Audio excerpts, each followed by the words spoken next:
আমি নওরিন আক্তার নুজা। নুজা গল্পের শুরুতে আপনাদেরকে স্বাগতম। আসসালামু আলাইকুম রহমতুল্লাহ। তো যাই হোক, আমি চিন্তা করতে করতে গোসল সেরে যখন রুমের দিকে আসি, তখন দেখছি রেজওয়ান রুমে আসছেন। রুমটা মূলত দুই ভাগে বিভক্ত। প্রথম অংশে কাজ ও আলাপচারিতার জন্য সাজানো, আর দ্বিতীয়টা রয়েছে নির্ভীক এক বেডরুম। প্রথম অংশ যেরকম ওয়াল জোন লিভিং রুম, রুমে ঢুকতেই চোখে পড়ে দেওয়াল জোড়া বুকশেলফ। সারি সারি বইয়ের মাঝে জায়গা করে নিয়েছে কাঠের মিনিমাল আর্ট পিস, ছোট ইনডোর প্লান্ট আর ফ্রেমে বাঁধানো কিছু শব্দ। শেলফের পাশে একটি ধূসর কাঠের অফিস ডেস্ক, যার ওপরে রাখা ম্যাট বক্স। ডেস্কের সামনে আরামদায়ক প্যাডেড চেয়ার। ডান দিকে রাখা হয়েছে একটি স্লিম ডিজাইনের সোফা, সাদা গ্রে কুশন দিয়ে সাজানো। সোফার পেছনের ওয়ালে রয়েছে অ্যাবস্ট্রাক্ট পেন্টিং, পাশে আরও লাইট, ফ্লোর ল্যাম্প ইত্যাদি অনেক কিছুই সাজানো আছে রুমটাতে। দ্বিতীয় অংশে বেডরুমের দেয়াল জুড়ে সাইডিং গ্লাস ডোর, খুললেই ব্যালকনি। আলো হাওয়া পুরো ঘর জুড়ে ছড়িয়ে পড়ে। বড় একটি বেডরুম, বেডটি ওয়ালনাট কাঠের বডিতে সাদা আর শ্যাম্পেইন বেডশিটে মোড়া, লেয়ার কুশনে সাজানো। বেডের দুপাশে একটি স্মার্ট অ্যালার্ম ক্লক, অন্যটিতে মরক্কান হ্যান্ড ল্যাম্প। হ্যান্ডবোর্ডে built in reading light fit করা হয়েছে। এক কোণায় ফুল লেন্স আয়না, পাশে ফ্লোর স্ট্যান্ডিং প্ল্যান্ট, আর কোণায় লাগানো হয়েছে একটা স্মার্ট ডিফিউজার। মাঝখানে রয়েছে ঘর জুড়ে ল্যাভেন্ডার বা সানলাউন্ডের গন্ধ। রুমের মধ্যে রয়েছে বড় কাঠের দরজা, তা খুলতেই করিডোর। করিডোরের ডান পাশে মডার্ন টাইলসে করা গ্লাস সেপারেটেড ওয়াশরুম। রেজওয়ানের রুমে অতিরিক্ত স্মার্ট ফিচার্স হলো Google home, Amazon Alex system, smart আলোর সাথে সাথে নিচে থেকেই ওঠানামা করে।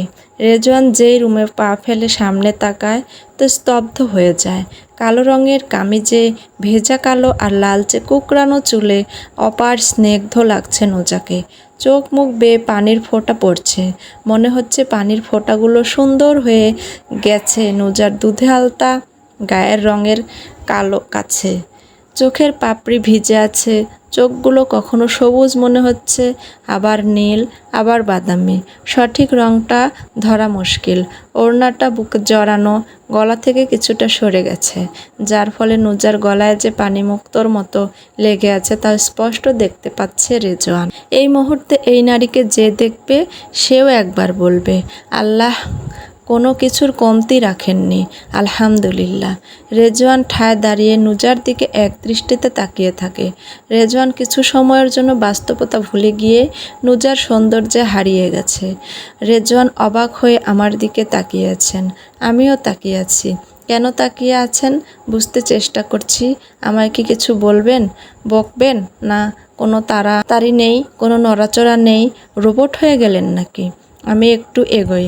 আমি এগোতেই উনার মনের ধ্যান ভেঙে গেল। আমায় ফটাফট জিজ্ঞেস করেন, আমার কোট কোথায়? আমি সোজা উত্তর দেই, আমি এক ফকিরকে দিয়ে এসেছি।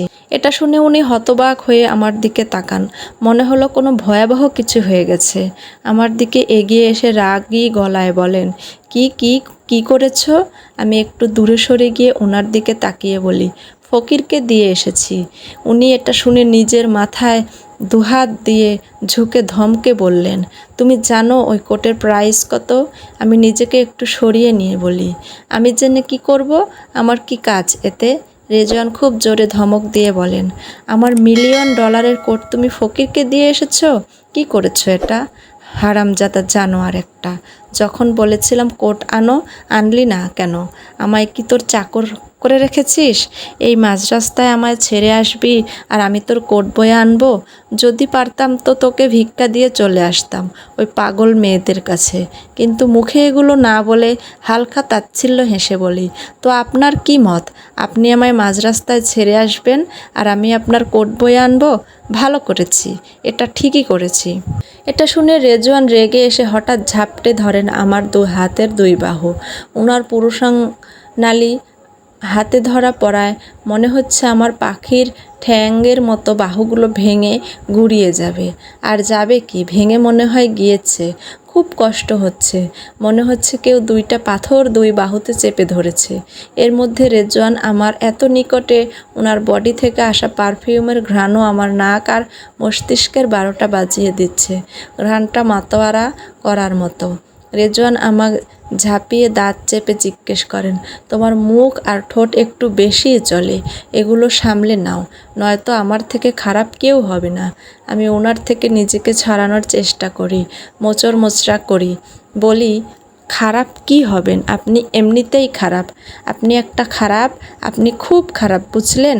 রেজওয়ান এটা শুনে আমায় এক ঝাঁকি দিয়ে নিজের একদম কাছে নিয়ে আমার চোখে নিজের নীলচে চোখ রেখে বলেন, আমি খারাপ যদি বেশি বাড়াবাড়ি করো তো আরও নিকৃষ্ট রূপটাও দেখে নেবে।